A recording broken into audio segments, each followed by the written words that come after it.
বন্ধুরা, এই শীতের মধ্যে আপনাদের দেশি জবা গাছগুলোর মধ্যে অসংখ্য পরিমাণে কুড়ি কী করে সংগ্রহ করবেন, আজকের এই ভিডিওর মধ্যে আমি আপনাদের সঙ্গে কিছু এমন টোটকা শেয়ার করব যেটা খুবই গুরুত্বপূর্ণ দেশি জবা গাছের জন্য। কারণ দেশি জবা ফুল শীতের মধ্যে ডরমেন্সি পিরিয়ডে থাকে। অনেকে তো বলে যে ওদের গাছ শুকিয়ে যাচ্ছে, ওদের পাতা হলুদ হয়ে ঝরে পড়ে যাচ্ছে, পাতার মধ্যে মিলিবাগে অ্যাটাক করছে। বিভিন্ন সমস্যার সমাধান দেখতে পাওয়া যায় গাছের মধ্যে, দেশি ভ্যারাইটি গাছের মধ্যে। তো এখানে দেখেন আমার দেশি ভ্যারাইটি গাছের মধ্যে ফুলও হচ্ছে। অনেকে কিন্তু বলে আবার ফুলও হয় না, ওদের গাছ একদম কুড়ি আসাও বন্ধ করে দিয়েছে। তো একদম চিন্তা নেবেন না, এই ভিডিওটা আজকে সহযোগ মনে করে দেখে নিন। সমস্ত সমাধানের উপায় শুধু একটা টোটকা, একটা ঘরোয়া জিনিস দিয়ে কিন্তু আপনারা এরকম দেখেন ডাল থেকে অসংখ্য পরিমাণে প্রত্যেকটি ডালে ডালে থোকায় থোকায় কিন্তু কুড়ি এসে ভরে যাবে।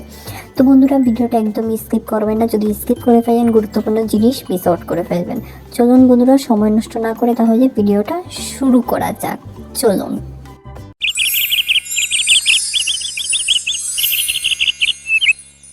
নমস্কার বন্ধুরা, কেমন আছেন সবাই? মিকি মিনিস গার্ডেন্সের মধ্যে আপনাদের সকলকে স্বাগত জানাচ্ছি। আশা করি সবাই ভালো আছেন, সুস্থ আছেন। তো শীতের মধ্যে কিন্তু অতিমাত্রায় অনেকে বলছে যে ওদের জবা গাছের, দেশি জবা গাছের ভ্যারাইটির মধ্যে কিন্তু কুড়ি আসা বন্ধ হয়ে গেছে এবং ওরা কুড়িও চিনতে পারছে না। অনেকে বলে যে আমি তো নার্সারিতে গিয়েছি, আমি তো বুঝতে পারছি না যে এটা দেশি জবা গাছ না হাইব্রিড জবা গাছ। তো বন্ধুরা, আজকের এই ভিডিওর মধ্যে আপনারা গাছকে বুস্ট কী করে করবেন, গাছের মধ্যে অসংখ্য পরিমাণে কুড়ি কী করে সংগ্রহ করবেন এবং কুড়ি কী করে চিনবেন, এটা আমি আপনাদের সঙ্গে আজকে বলবো ভিডিওর মধ্যে। তো আপনারা ঠকবেন না। অনেকে নার্সারি থেকে যায়, জবা কিনে নিয়ে আসে হাইব্রিড বইয়ে, তারপর এটা দেশি ভ্যারাইটি হয়ে যায়। তো বন্ধুরা, সবসময় কিন্তু একটা জিনিস লক্ষ্য করবেন, জবা গাছ এবং দেশি ভ্যারাইটি জবা গাছের কিন্তু কুড়িগুলো ঝুলিয়ে থাকে, নিচ দিকে থাকে। আর হাইব্রিড ভ্যারাইটির গাছের কিন্তু কুড়িগুলো সবসময় উপর দিকে থাকে। তো এখানে দেখেন পাতাগুলো কিন্তু পোকামাকড়ে খেয়ে নিচ্ছে। পাকড়ের অ্যাটাকটা বেশি হচ্ছে শীতের মধ্যে। কারণ অনেকে আবার কমেন্টে এটাও বলে যে আমাদের পাতা তো পোকামাকড়ে খেয়ে নিয়েছে, হলুদ হয়ে ঝরে পড়ে যাচ্ছে। তো সমস্ত সমাধানের উপায় শুধু একটা জিনিস, সেই জিনিসটা আপনারা প্রতিদিন 10 থেকে 15 দিনে একবার অন্তত গাছের শেকড়ে দেবেন এবং গাছের মধ্যে স্প্রে করবেন। তার পরবর্তীতে কিন্তু গাছের মধ্যে আর কোনো পোকামাকড়, ফাঙ্গাস এটা কিচ্ছু হবে না। তারপর বন্ধুরা, আজকে একটা এমন জিনিস আমি আপনাদের সঙ্গে শেয়ার করবো যেটা মাইক্রো নিউট্রিশন। আপনাদের সকলের বাড়িতেই সেই সমস্ত জিনিস আছে, চিন্তা করবে না। আর এই যে দেখেন এই গাছটি, পাতাগুলো দেখেন একদম নতুন, এমন একটা যেন প্লাস্টিকের গাছ। অনেকে তো এসে আমার বাড়িতে যখন আসে সবাই আমার গার্ডেন দেখে ভেবে নেয় যে এটা প্লাস্টিকের গাছ। আদৌ কি সত্যি প্লাস্টিক? তারপর যখন শুনে যে না এটা প্লাস্টিক না, এটা তরতাজা গাছ, তো ওরা শকড হয়ে যায়। কারণ এই গাছের মধ্যে একটা এরকম কোনো অ্যাটাক নয়, কোনো পোকামাকড়ের ফাঙ্গাস অ্যাটাক নয়, পাতাগুলো চমকাচ্ছে, চিকচিক করছে। তো আমি এই খাবারটা আজকে প্রায় পরিণত 15 দিন আগে ব্যবহার করেছি। তার পরবর্তীতে রিজাল্ট এখানে আপনারা নিজেই দেখতে পাচ্ছেন। গাছের মধ্যে তো অসংখ্য পরিমাণে কুড়িও এসেছে, সেটাও আমি আপনাদের সঙ্গে শেয়ার করবো, দেখতে থাকেন। আর পাতাগুলো কিন্তু চমকাচ্ছে। আর কিছু কিছু অন্তরে কিন্তু পাতা হলুদ হয়ে যাওয়ার কিন্তু সিজন চেঞ্জের কারণেও হয়ে থাকে। কারণ শীতের মধ্যে এই সমস্ত শীতের গাছ নয়, দেশি ভ্যারাইটির গাছ, দেশি ভ্যারাইটি জবা গাছ কিন্তু গরমকালের জন্য প্রচণ্ড পরিমাণে ফেমাস। গরমকালে কিন্তু বৃদ্ধি হয়, গাছের গ্রোথ ভালো হয়, জায়গা জায়গা থেকে ব্রাঞ্চেস বের হয়, কুড়ির মাত্রাও গাছের মধ্যে ঝুঁকে যায়। তো এই সময়ের মধ্যে দেশি ভ্যারাইটি গাছ কিন্তু ডরমেন্সিতে থাকে এবং আপনাদের গাছ ঘুমিয়ে থাকে ডরমেন্সির পিরিয়ডের মধ্যে।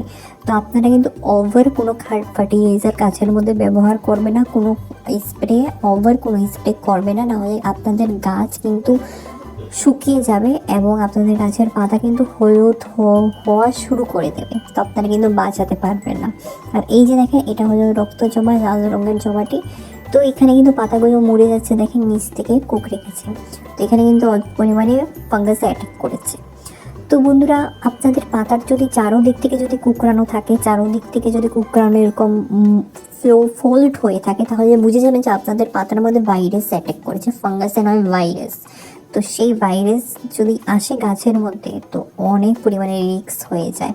তো সবসময় লক্ষ্য করবে, যদি পাতা নিচ থেকে উপর থেকে কুঁকড়ানো থাকে তাহলে ভাববেন ফাঙ্গাস অ্যাটাক। আর পাতার চারো দিক থেকে যদি কুঁকড়ানো একটা ভাব থাকে, ফোল্ড ভাবটা থাকে, তাহলে বুঝে যাবেন যে ভাইরাস অ্যাটাক করেছে।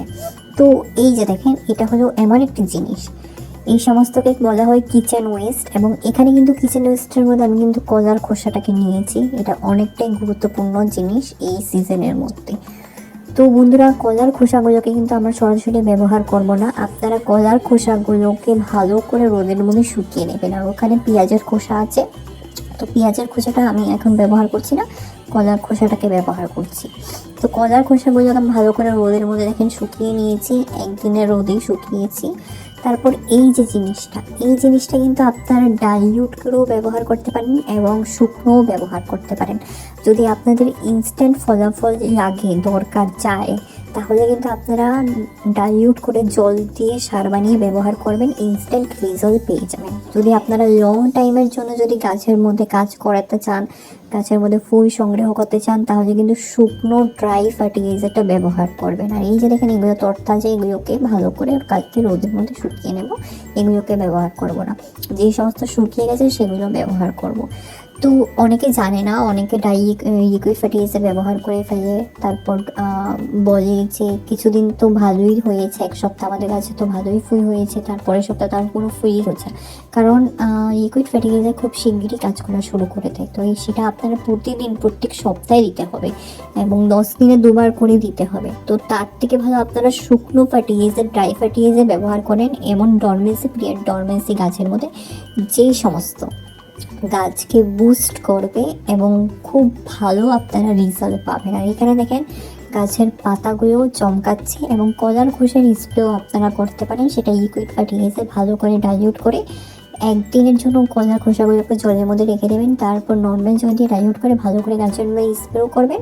আর শুকনো ফার্টিলাইজারটা আপনারা কলার খোসাগুলোকে ভালো করে গুঁড়ো করে নেবেন, অথবা কাঁচির মাধ্যমে কেটে নেবেন, সেটা মাটির শেকড়ে পুঁতে দেবেন। তারপর এই যে দেখেন, এই যে গাছ জায়গায় জায়গায় থেকে একদম ফুলের গুলদস্তা হয়ে গেছে।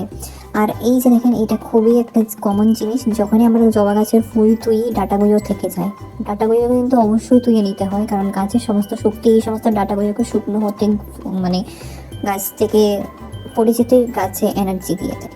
তো এই সমস্ত করে নেবেন, পিকিং করে নেবেন, যাতে গাছ স্ট্রেস ফ্রি হয়। আর কোনো মানে কুড়ি আসবে এমন নয় যে কুড়ি থেমে যাবে, তো একদম চিন্তা করবে না। এই সমস্ত যা সব আপনাদের সঙ্গে কাজ বলেছি সেই সমস্ত করে নেবেন। এমন পোকামাকড়, কোনো ফাঙ্গাস, কোনো কিছু আক্রমণ আপনার গাছের মধ্যে পাবে না।